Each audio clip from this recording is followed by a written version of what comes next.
ব্যারাকপুর স্টেশনের 14 নম্বর রেলগেটের ওভারব্রিজ ও আন্ডারপাসের নির্মাণের সম্ভাবনা খতিয়ে দেখতে উপস্থিত ব্যারাকপুরের বিধায়ক কৌস্তব বাগচি ও রেল ও প্রশাসনের যৌথ পরিদর্শন। শুক্রবারে ব্যারাকপুর স্টেশনের সংলগ্ন 14 নম্বর রেলগেট এলাকায় পরিদর্শনে আসেন রেলের সিনিয়র ডিভিশনের ইঞ্জিনিয়ার উদ্যোদপ্তর ও আধিকারিকরা। এই গুরুত্বপূর্ণ পরিদর্শনে কর্মসূচিতে উপস্থিত ছিলেন ব্যারাকপুর বিধায়ক কৌস্তব বাগচি। রেল কর্তৃপক্ষ ও প্রশাসনিক আধিকারিক সঙ্গে তিনি এলাকার বর্তমান পরিস্থিতি, যানজটের সমস্যা ও সাধারণ মানুষের দুর্যোগ নিয়ে পরিস্থিতি আলোচনা করেন।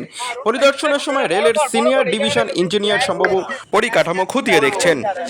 প্রথমেই ধন্যবাদ জানাবো বাংলায় চিঠিটা লেখার জন্য। বাংলায় উনি তার উত্তর দিয়েছেন এবং সেটা আমাদের কাছে খুব আবেগঘন একটা বিষয়। তো উনি যেভাবে উত্তর দিয়েছেন পত্র প্রাপ্তির, তো সেটা আমাদের কাছে খুব আনন্দের। এবং চিঠি পাওয়া এবং তারপরেই যেভাবে প্রম্পট অ্যাকশন নিতে শুরু করেছে রেল।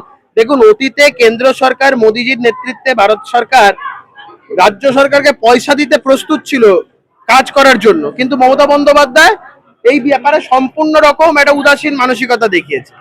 মমতা বন্দ্যোপাধ্যায় যদি উদ্যোগী হতেন তাহলে আজকে ব্যারাকপুর অব্দি আমরা মেট্রো চড়তে পারতাম, যেটা বিগত কয়েক বছরে কোনো কাজই হয়। আমার এইভাবে মেট্রো আধিকারিকদের সাথেও কথা হয়েছে এবং সেটা নিয়েও ওদের আলাপ আলোচনা চলছে যে পাইপলাইন একটা বন্ধ করে কাজ শুরু করা যায় নাকি তার কোনো অল্টারনেটিভ করা যায়, নাকি নতুন পাইপলাইন বসিয়ে তারপরে শুরু করা যায়। এই বিষয়গুলো নিয়ে কথা হচ্ছে। ওভারঅল টাইমটাই ব্যাপার, আদারওয়াইজ কাজ হবে, যেই বিষয় নিয়ে কারোর সন্দেহ নেই। অটোমেটিক্যালি আমরা সবাই কাজের মোডে নেমে পড়েছি, আমরা সবাই ডু ইট নাও মোডে। আমরা কেউ এক মিনিটও নষ্ট করতে চাই না।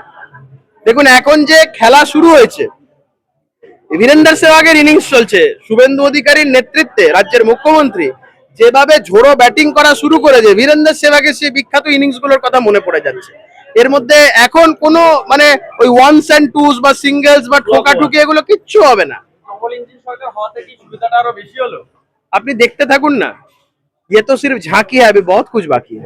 আরেকটা কথা যেটা হলো কি ব্যারাকপুরে বলছিলেন যে দূরগামী যে ট্রেনগুলো রয়েছে হ্যাঁ, সেগুলো স্টপেজ দেওয়ার ব্যাপার ওনাদের সাথে কথা হয়েছে। প্ল্যাটফর্ম গুলো একটু এক্সটেন্ড হয়ে গেলে এই বিষয়গুলো হবে। এবং একটা ওভারব্রিজের কথা হচ্ছিল, এটাও কি আপনারা কি ভেবেছেন, কথা হয়েছে?